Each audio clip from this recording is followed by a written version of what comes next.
is poised to begin on Wednesday. Committee members have signalled to meet and iron out some controversial items that they have not agreed on so far. Stanley Lugari attended the briefing and now files the following report. Dialogues between Azimio and Kenya Kwanza is set to begin on Wednesday this coming week, after the National Committee on Friday addressed the media, indicating that a total of 258 memoranda were received from the public.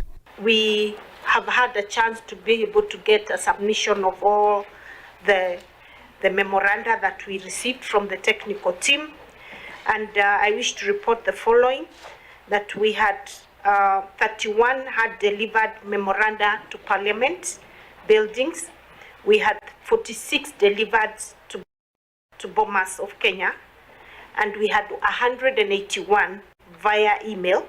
So a total of 258. Number of memoranda, the quality of oral submissions, we can actually conclude that this has been one of the most consultative processes that one can ever come across. Similarly, the committee has signed to receive more than 60 recommendations from relevant stakeholders and leaders, and is now planning to meet and reach consensus on the agenda that they have not yet agreed on. However, the technical committee will continue to work, while the negotiation team indicated to work for a long time, including weekends when the dialogue will be resumed.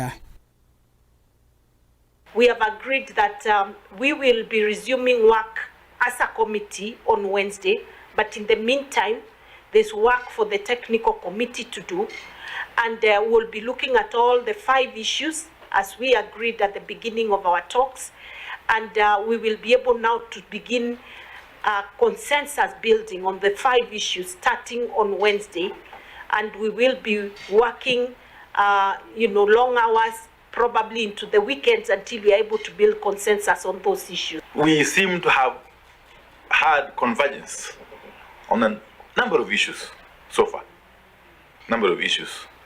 and therefore as we resume next week, we shall basically be focusing on building consensus around those other outstanding issues, and we are sure that we are going to be able to deliver to Kenyans product within the timelines.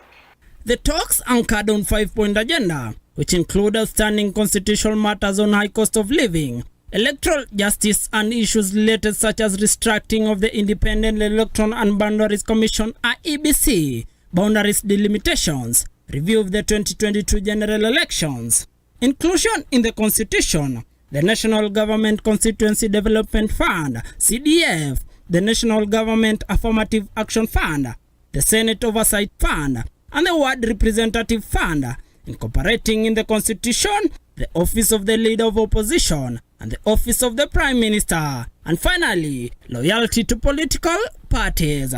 Some of the agenda appears to be conflicting from the stakeholders who appeared before the committee, including the submission by former Attorney General Githu Muigai, who proposed for the reduction of boundaries, unlike the National Parliamentary Caucus, wants extension of the boundaries including counties and constituency by 11 and 27 respectively. Close of the stakeholder engagements, the committee had received oral submissions from 60 stakeholders and 704 persons drawn from the stakeholders who appeared before the committee since Monday.